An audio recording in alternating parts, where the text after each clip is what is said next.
Assalamualaikum warahmatullahi wabarakatuh. Halo teman-teman semua, gimana kabarnya nih? Harus sehat ya pokoknya. Di sini kami akan mempresentasikan fisiologi perinatal. Kelompok kami terdiri dari yang pertama, Bagas Setiawan, yang kedua ada Ika Kusumaningrum, yang ketiga ada Oktavia Nuraini, dan yang keempat ada saya sendiri, Fani Meliani. Nah, selanjutnya kita masuk saja ya ke materinya. Disimak baik-baik ya. Fisiologi perinatal. Perinatal adalah periode 22 minggu setelah masa gestasi dan berakhir 7 hari setelah kelahiran.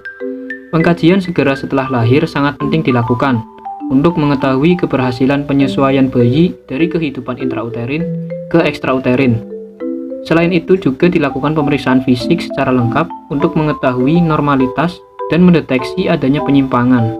Pengkajian perinatal dibagi menjadi 3 tahapan, yaitu 1. Pengkajian tahap 1. Pengkajian tahap 1 adalah pengkajian bayi baru lahir atau BBL pada menit-menit pertama segera setelah kelahiran. Pengkajian tahap 1 bertujuan untuk mengkaji adaptasi BBL dari kehidupan dalam uterus ke kehidupan di luar uterus. Pengkajian tahap 1 dilakukan dengan menggunakan instrumen penilaian Apgar Score. Metode ini dikenal sebagai metode sederhana untuk menilai secara cepat kondisi kesehatan bayi baru lahir sesaat setelah kelahiran. Kriteria penilaian Apgar Score. Kriteria penilaian Apgar Score dibagi menjadi 5 bagian, yaitu appearance atau warna kulit, pulse, frekuensi jantung, Grimatch, refleks terhadap rangsangan, activity, tonus otot, respiratory, usaha nafas. B. Skala penilaian Apgar Score. Skala penilaian Apgar Score berada pada rentang nilai 0 sampai dengan 2. Keterangan: warna kulit nilai 0, seluruhnya biru atau pucat. Nilai 1, warna kulit tubuh normal, merah muda, tetapi tangan dan kaki kebiruan atau acrocyaноsis. Nilai 2, warna kulit tubuh, tangan dan kaki normal, merah muda, tidak ada cyanosis. Detak jantung: nilai 0, tidak ada. Nilai 1, kurang dari 100 kali atau menit. Nilai 2, lebih 100 kali atau menit. Respon refleks: nilai 0, tidak ada respon stimulans. Nilai 1, meringis atau menangis lemah ketika distimulasi. Nilai 2, meringis atau bersih batuk saat stimulasi saluran napas. Tonus otot: lemah atau tidak ada. Nilai 1, sedikit gerakan. Nilai 2, bergerak aktif.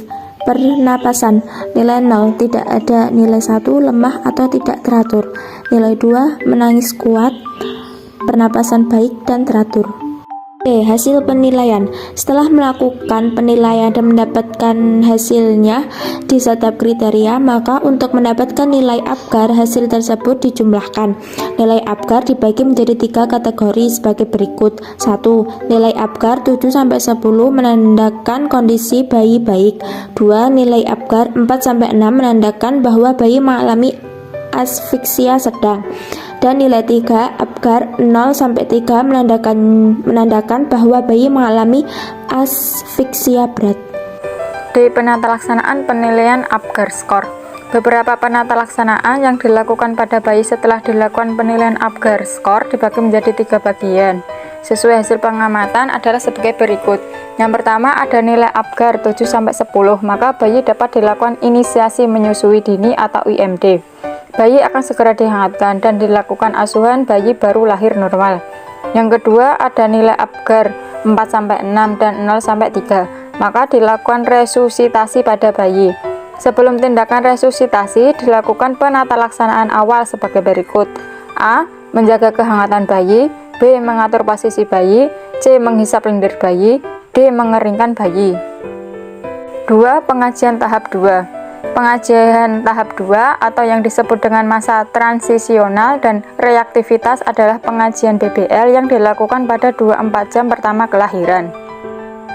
Pengajian ini bertujuan untuk mengetahui aktivitas bayi apakah normal atau tidak normal, dan untuk mengidentifikasi masalah kesehatan BBL yang terjadi dan segera memerlukan pertolongan pelayanan petugas kesehatan. Pengajian tahap 2 terdiri dari 2 bagian sebagai berikut. A. Penampilan dan perilaku BBL. Yang pertama, periode reaktivitas. Penampilan dan perilaku BBL pada 30 menit pertama setelah kelahiran adalah sebagai berikut. Yang pertama, bayi kadang terjaga dengan mata terbuka. Yang kedua, menghisap dengan penuh semangat. Yang ketiga, menangis. 2. Periode tidur. Penampilan dan perilaku BBL pada 30 menit pertama sampai dengan 2 jam adalah sebagai berikut. Yang pertama, respiration, heart rate, dan suhu tubuh menurun. 2. Bayi tidur nyenyak. 3. Menangis. 3. Periode reaktivitas 2. Penampilan dan perilaku BBL pada 2-6 jam pertama setelah kelahiran adalah sebagai berikut. Yang pertama, bangun dari tidur yang nyenyak. Yang kedua, menghisap. Yang ketiga, respiration rate dan heart rate lebih. B. Pemeriksaan fisik BBL.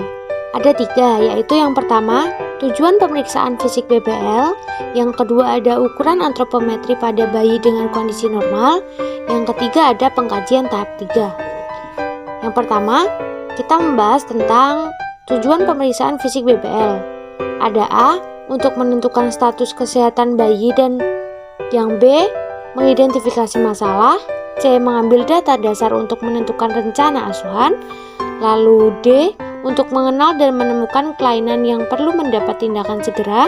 Untuk E, untuk menentukan data objektif dari riwayat kesehatan bayi.